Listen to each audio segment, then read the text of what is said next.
اتنی محکم بشارت ہو چکی تھی کہ خالد ابن ولید رضی اللہ تعالیٰ عنہ کو بھی یقین ہو چکا تھا کہ انشاءاللہ یہ اللہ کی تلوار اب کسی میدان میں شکست نہیں کھائے گی، اور یہ اس غیر معمولی کانفیڈنس کا باعث تھی جس کے واقعات ہم آگے سنائیں گے آپ کو، جو عقل حیران کر دینے والا جرأت، دلیری، شجاعت، جس کو ظاہراً جنون کی حد تک کہا جا سکتا ہے، لیکن اس کی وجہ صرف وہ بشارت تھی جو رسول اللہ کی طرف سے ان کو ملی تھی۔ دیکھیے سیدنا خالد بن ولید رضی اللہ تعالیٰ عنہ کے بارے میں ایک غیر معمولی بات نوٹ کرنے کی ہے۔ آپ کے پوٹینشل کو، آپ کی جانبازی کو، آپ کی دلیری کو، آپ کی خود اعتمادی کو اور آپ کی اس آزاد طبیعت کو حضور صلی اللہ علیہ وآلہ وسلم بہت پسند فرماتے تھے اور اس کو پیٹرنائز کرتے تھے۔ یعنی ان غلطیوں پر جن پر کسی اور صحابی کو سخت سرزنش کی جاتی ہو، سیدنا خالد ابن ولید رضی اللہ تعالیٰ عنہ سے درگزر کر لیا جاتا تھا۔ فتح مکہ کے موقع پر جب جھڑپ ہوئی، کیونکہ حضور نے منع فرمایا تھا کہ کوئی جھڑپ نہیں کرنی، اس کے باوجود بھی جب جھڑپ ہوئی اور سیدنا خالد سے سوال کیا گیا تو انہوں نے فرمایا کہ یا رسول اللہ صلی اللہ علیہ وسلم، انہوں نے ہم پر پہلے حملہ کیا تھا، ہمیں مجبور کیا۔ تو حضور نے بات کو بہت پیار سے ٹال دیا، اچھا جو ہوا سو ہوا۔ سیدنا خالد سے کوئی سرزنش نہیں کی گئی۔ اسی طرح ایک موقع اور بھی آیا بعد میں کہ جب سیدنا خالد کی تلوار سے کچھ ایسے لوگ قتل ہو گئے جن کے بارے میں شک تھا کہ شاید وہ مسلمان ہیں یا نہیں ہیں۔ جب اس کی اطلاع رسول اللہ صلی اللہ علیہ وسلم کو پہنچی تو آپ کو بہت دکھ ہوا، لیکن سیدنا خالد کو آپ نے کچھ نہیں فرمایا، اور جو لوگ قتل ہوئے تھے ان کو دیت عطا کر دی گئی، ان کو اس کے پیسے بھجوا دیے گئے۔ سیدنا خالد کو بہت کیئرفلی ہینڈل کرنا پڑتا تھا اس سارے معاملات کو۔ ظاہر ہے وہ شخص جو اتنا آزاد ہو، دلیر ہو، شجاع ہو اور اپنی ایک رائے رکھتا ہو، اور پھر اس کو یہ اعتماد ہو کہ اللہ کے رسول اس سے اتنی محبت اور اعتبار کرتے ہیں، تو وہ کسی اور کے قابو میں آنے والے بھی نہیں تھے۔ سیدنا ابوبکر صدیق رضی اللہ تعالیٰ عنہ کو بعد میں بہت احتیاط سے ان کو ہینڈل کرنا پڑا۔ سیدنا عمر چونکہ ان کے دوست تھے، تقریباً ہم عمر تھے، تو آپس میں ان کے ساتھ ان کی بحث مباحثے چلتے تھے، لیکن یہ دوستوں کے تعلقات تھے آپس میں، اس کے باوجود آپس میں ادب، رسپیکٹ، محبت اور پیار ان کا بے انتہا۔ فتح مکہ کے بعد حضور صلی اللہ علیہ وآلہ وسلم کے ہر غزوے میں سیدنا خالد آپ کے ہم رکاب تھے۔ غزوہ حنین کے موقع پر، جس کا ذکر قرآن میں بھی آتا ہے کہ جب مسلمان ایک کثیر تعداد کے ساتھ آگے بڑھتے ہیں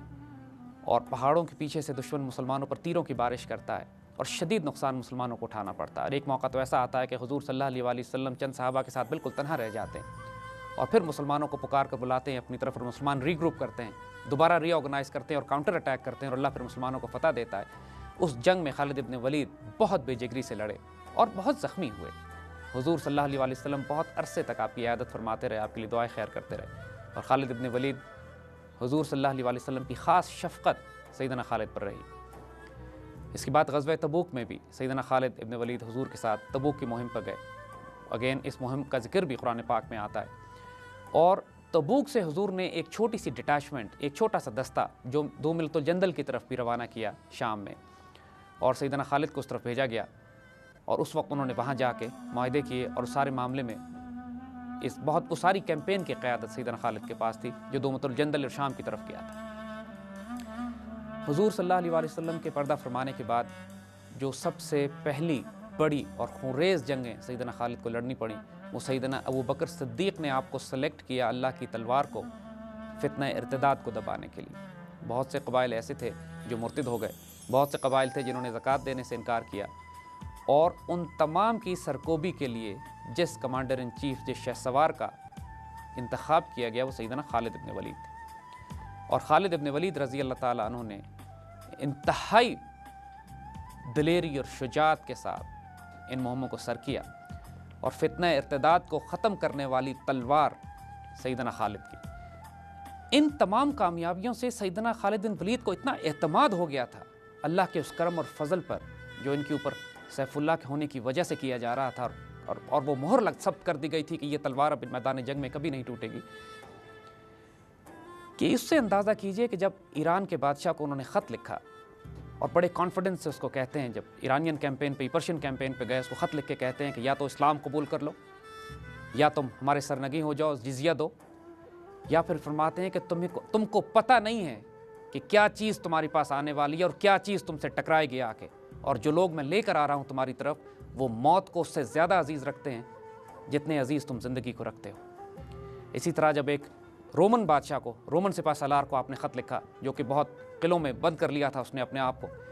تو بہت کانفیڈنس اور اعتماد سے اس کو لکھتے ہیں کہ اگر تم بادلوں میں بھی چھپ جاؤ جا کے تو اللہ یا تو ہمیں بادلوں میں پہنچا دے گا یا تمہیں اتار کر نیچے ہمارے لیول پر لے آئے گا، پھر ہم تمہارے میدان جنگ میں تمہارا صفایا کریں۔ ان کا غیر معمولی اعتماد، ہم اس کی چند مثالیں صرف آپ کو دیں گے۔ میدان جنگ میں سیدنا خالد بن ولید کو ان کے نعرے سے پہچانا جاتا تھا۔ ان کا جو جنگی نعرہ تھا وہ یہ تھا کہ میں ایک غیرت مند جنگجو ہوں، میں اللہ کی تلوار ہوں، میں خالد ابن ولید ہوں۔ یہ اعتماد ان کا جو دشمن پہ دہشت طاری کر دیا کرتا تھا۔ اسی طرح ایک واقعے میں ایک رومن جاسوس، ایک رومن قاصد آتا ہے ان کے پاس اور سیدنا خالد ابن ولید رضی اللہ تعالیٰ عنہ سے کوشش کرتا ہے ان کو جھوٹ بول کے، دھوکہ دے کے ایک پھندے میں پھنسانے کی، ایک پلان پیش کرتا ہے جو کہ جھوٹا ہوتا ہے۔ خالد بن ولید صرف اس کی آنکھوں میں آنکھیں ڈال کر دیکھتے ہیں اور پوچھتے ہیں کیا تم سچ کہہ رہے ہو؟ اور اس شخص کی روح فنا ہو جاتی ہے۔ جب مرتدین کی سرکوبی ہو گئی تو حضرت ابو بکر صدیق رضی اللہ تعالیٰ عنہ کی نگاہ ایران کی طرف پڑی، عراق کی طرف پڑی، اور آپ نے اس مہم کے لیے سیدنا خالد ابن ولید رضی اللہ تعالیٰ عنہ کو سلیکٹ کیا۔ مسلمانوں کو یہ بشارت پہلے مل چکی تھی کہ مسلمان پرشین اور رومن امپائرز کو کیپچر کریں گے۔ آپ کو سراقہ والی حدیث یاد ہوگی کہ جب حضور صلی اللہ علیہ وسلم ہجرت فرما رہے تھے اور ہجرت فرماتے سیدنا ابو بکر صدیق کے ساتھ جو پیچھے سے ان کو گرفتار کرنے کے لیے سراقہ اپنے گھوڑے پر آئے تھے، تو سراقہ کو حضور نے بشارت دی تھی کہ سراقہ تمہارا کیا حال ہوگا جب کسریٰ کے کنگن تمہارے ہاتھوں میں ہوں گے، جب ایرانی بادشاہ کے کنگن تو پہنے ہوگے۔ اور سیدنا ابو بکر صدیق شاہد تھے اس بشارت کے۔ تو جب آپ کو خلافت دی گئی، جب سیدنا ابو بکر صدیق کی خلافت ہوئی، تو سب سے پہلی مہم جو جزیرۃ العرب سے باہر آپ نے لانچ کی وہ کسریٰ کے خلاف تھی، کسریٰ کے کنگنوں کے خلاف تھی کہ جو آنے تھے اور سراقہ کے ہاتھ میں پہننے تھے، اور اس کے لیے جس تلوار کو منتخب کیا گیا وہ سیدنا خالد بن ولید تھے۔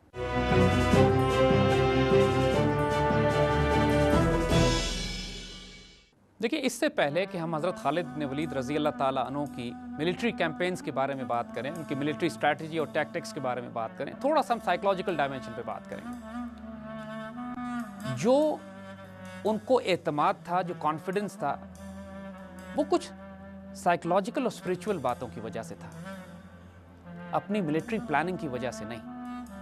یہ بات جیسے ہم پہلے کر چکے ہیں کہ حضور صلی اللہ علیہ وآلہ وسلم نے ہجرت کے موقع پر بشارت دے دی تھی مسلمانوں کو کہ ایران اور روم مسلمان فتح کر لیں گے۔ یہ بشارت جب آپ کو پہلے دے دی جائے کہ ایران تو آپ نے فتح ہر حال میں کرنا ہی ہے، نتیجہ پہلے بتا دیا گیا ہے۔ اس کے بعد سیدنا خالد ابن ولید کو سیف اللہ کا لقب دے دیا گیا، یعنی یہ وہ تلوار کہ جو اب میدان جنگ میں تو ٹوٹ نہیں سکتی۔ اور پھر سیدنا خالد ابن ولید رضی اللہ تعالیٰ عنہ نے حضور کے کچھ موئے مبارک، کچھ بال، جس طرح پہلے ذکر ہوا، اپنی ٹوپی میں سی لیے،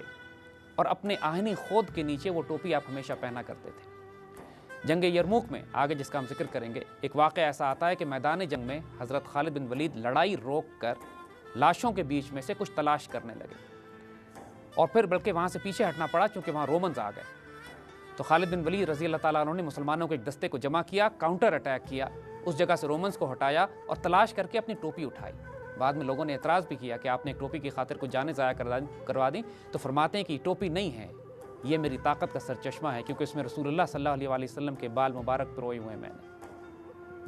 دیکھیے، حضرت خالد بن ولید کا یہی کانفیڈنس تھا، یا عام انٹلیکٹ میں اس کو اوور کانفیڈنس کہیں گے، کہ ایک مرتبہ جب ایرانی سپہ سالار کے ساتھ ان کی نیگوسیشنز ہو رہی تھیں جنگ شروع ہونے سے پہلے، تو اس ایرانی سپہ سالار نے ان سے کہا کہ آپ ہم سے کیوں لڑتے ہیں، ہماری تلواروں میں تو ایسا زہر بجھا ہوا ہے، ایسا زہر لگا ہوا ہے کہ جو جسم کو بھی چھو جائے تو اس کو گلا کے خراب کر دے گا۔ تو سیدنا خالد بن ولید نے وہ زہر کی شیشی لی اور یہ مشہور دعا پڑھی، بسم اللہ الذی لا یضر مع اسمہ شیء فی الارض ولا فی السماء وہو السمیع العلیم، اور زہر پی گئے اور آپ کو کچھ نہیں ہوا، کیونکہ آپ کو یقین تھا کہ جو کام آپ سے لینا ہے وہ لیا جائے گا، جو اللہ کی تلوار ہے کافروں کے ہاتھ ٹوٹے گی نہیں، اور رسول اللہ صلی اللہ علیہ وآلہ وسلم کے وہ بال مبارک کی برکت جس کو آپ اپنے وجود کے ساتھ جوڑ کر رکھتے تھے۔ بہت آگے جا کے ایک مرتبہ سیدنا خالد بن ولید رضی اللہ عنہ کو بڑی تکلیف اٹھانی پڑی کسی معاملے پہ، تو آپ نے اس کی دلیل بھی یہی دی کہ آج یہ تکلیف مجھے اس لیے ہوئی ہے کہ آج رسول اللہ کے بال میرے سر پہ نہیں۔ تو خود یہ بات بالکل واضح ہے کہ جہاں جنگی حکمت عملی اور پلاننگ وہ کرتے تھے، اس میں کانفیڈنس یا اوور کانفیڈنس یا ڈیئر ڈیول کانسیپٹ جو تھا وہ اس یقین اور اعتماد کی وجہ سے تھا جو ان کو روحانی طور پر دیا گیا تھا۔ یہ بہت امپورٹنٹ ایلیمنٹ ہے سمجھنے کے لیے کہ فزیکل ورلڈ میں، فزیکل پلاننگ میں، فزیکل اسٹریٹجی بلڈ کرنے میں جب اسپریچول کنٹینٹ شامل ہو جاتا ہے، جب روحانی کنٹینٹ شامل ہو جاتا ہے، تو وہ غیر معمولی قوتیں جنم لیتی ہیں کہ جو انسان کی عقلیں حیران ہوتی ہیں، انسانی طاقت سے باہر ہوتی ہیں، وہ اور ویسے کارنامے انجام دیے جاتے ہیں۔ اس کی سینکڑوں مثالیں اسلامی تاریخ میں ہیں، اور انشاءاللہ ان پروگراموں میں ہم آگے ان کو کور کرنے کی کوشش بھی کریں گے۔ سیدنا خالد بن ولید کی جو جنگی اسٹریٹجی جو وہ آن گراؤنڈ ڈپلوائے کرتے تھے وہ بڑی روتھلیس تھی۔ پہلی بات کہ وہ ہلکا ہاتھ رکھنے پہ تو یقین ہی نہیں رکھتے تھے، جب ان سے جھڑپ ہوتی تھی تو خریز ہوتی تھی۔ وہ اس معاملے میں پورا اعتماد، پورا یقین رکھتے تھے کہ یا تو نیگوسیشنز اور بات چیت کے ذریعے معاملہ طے ہو جائے، جب تلوار نکالنی پڑے تو پھر زمین دشمنوں کے خون سے سرخ ہونی چاہیے۔ اور ایسے اتنے واقعات ہیں۔ ایک مرتبہ جب مشکل حالات تھے جنگ میں تو آپ نے اللہ سے وعدہ کیا کہ جتنے دشمن پکڑے جائیں گے ان کو وہ اسی جگہ لا کر ذبح کریں گے، اور نتیجہ یہ ہوا کہ تمام دشمن جو میدان جنگ سے بھاگ کے کئی میل دور چلے گئے تھے، انہوں نے اپنے کیولری دستے ان کے پیچھے بھیج کر ان تمام دشمنوں کو واپس لائے، اور جس جگہ وعدہ کیا تھا کہ ان کو قتل کیا جائے گا، کیونکہ وعدہ آپ نے کیا تھا کہ میں دریا کو ان کے خون سے سرخ کر دوں گا، اور دریا کو پھر ان کے خون سے سرخ کیا گیا۔ یہ بھی عراق کیمپین میں ہوا۔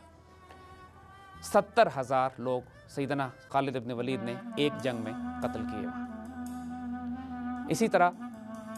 جنگ ذات سلاسل ایک بہت مشہور عراق کیمپین کی جنگ ہے، جس میں ایرانیوں نے اپنے آپ کو زنجیروں سے باندھ لیا تھا، اور ایرانی ہاتھی اور ان کا آرمر اور ان کا اس زمانے کے سپر پاور کے جو تمام مال و اسباب ہوتے ہیں۔ لیکن بڑی بڑی فوجیں جو امپائرز کی تھیں، ان کی جو سب سے بڑی خامی یہ تھی کہ وہ چلنے میں بہت